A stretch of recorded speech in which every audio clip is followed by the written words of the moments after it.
It's another beautiful day. Um, I want to share what bumped into. I bumped into a blog online where a lot of people had mentioned what really made them change from who they are. But the fact is this: you can't let anything change who you are. Otherwise, you are what you are that you claim that you have been changed into. Now, when I look at what one of the documentary on Vice, and then a journalist also stated that the the death of their father literally made the brother went into drugs, and that's a very huge blunder. How the hell are you going to say such a thing? There are a lot of people who don't have parents. They've not even have an idea, or they don't even have a clue of how their parent looks like. But at the end of the day, there are people who the world still respect today. They are ambitious, they are successful, they are doing well in life. So why would you say that the errors of your father is literally the reason why you are what you are today? That's a huge fallacy. You know, in philosophy we call that fallacy. That means error in reasoning. And another blog I bumped into, a lady was like, after my boyfriend failed me, after he broke up with me, after he broke my heart, I decided to go into prostitution. That's an act of stupidity. You are a big fool for doing that, because you don't allow one man's action in your life to change your personality.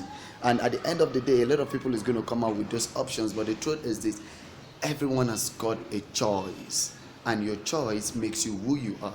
So in a nutshell, you should not for any reason give those excuses that because of what someone had done to you is the reason why you're changing from yourself to something else. And that's just a huge fallacy.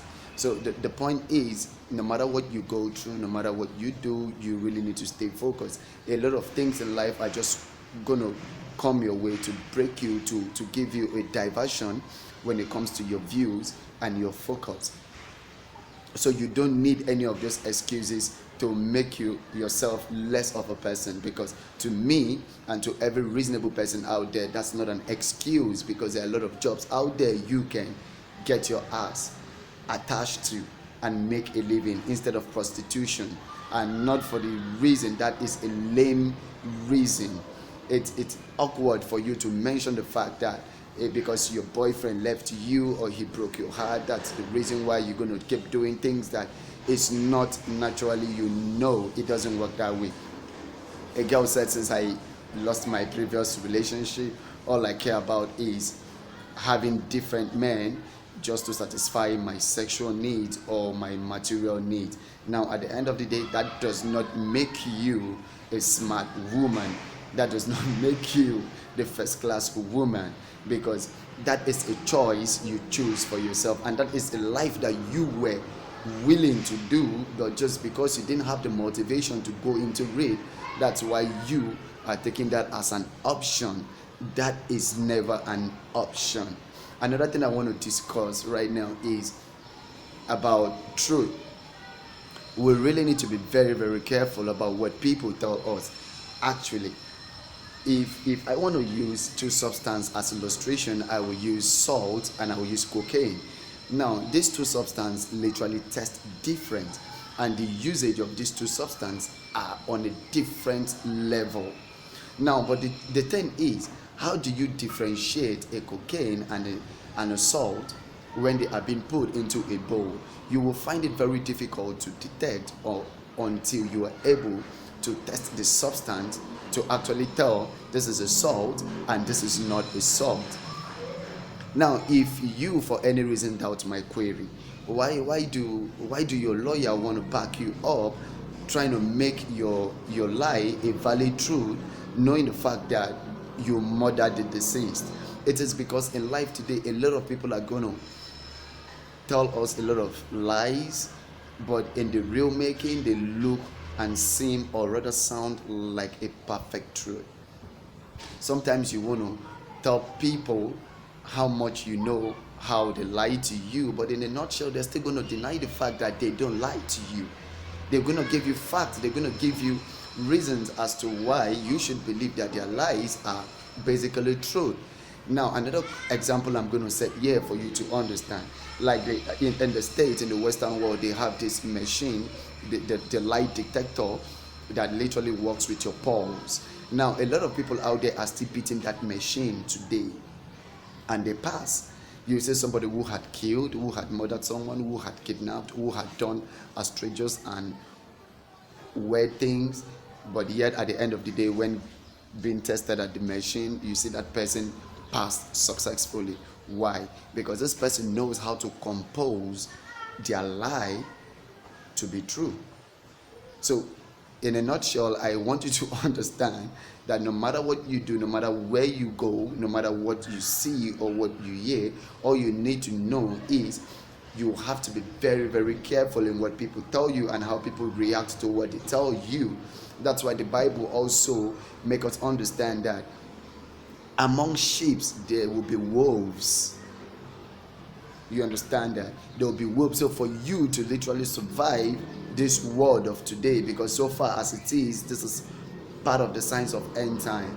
The only way you can survive is you being gentle as a dove and then be smart and wise as a serpent, because a lot of people are going to show you cocaine and they're going to tell you that is salt, and a lot of people are going to show you salt and they're going to tell you that's cocaine. So a lot of people are going to tell you the truth to them, but in the reality of it, it's just a blunt lie. So we really need to be careful about these factors too. And another factors I want to talk about is someone also told me that I have tried everything possible to make sure that life gets better for me, but each time I try, I realize that I don't just get through with everything I want to do. Now, the reality of this issue is this: you're going to keep trying. You're never going to stop trying, because failure is the motivation to being successful. If you do not fail, you can never be successful. It's like you making an error or a mistake to anything. If you do not make any mistake in life, how can you find better corrections to those things? So whenever you are right now, I want you to understand the fact that you should gather your frustration, build them, and make them the energy for you to be successful. And when you encounter any failure in your life, then you should be bold enough to say, yes, this failure is moving me to my success ground. So no matter what it is that you're going through, you ought not to be scared, you ought not to be worried, because a lot of people who had made it today in life, they had failed several times. Best known to them, not many people is going to tell you how they failed. They're just going to make their success story look like it was all blossom. No, everybody has to fail at one point in life to be successful. So today, if you have any reason to give so much attention to your failures, and I will tell you, it's that time you need to stop. When they hit you, you take them as a tool to boost you to being successful. Peace out.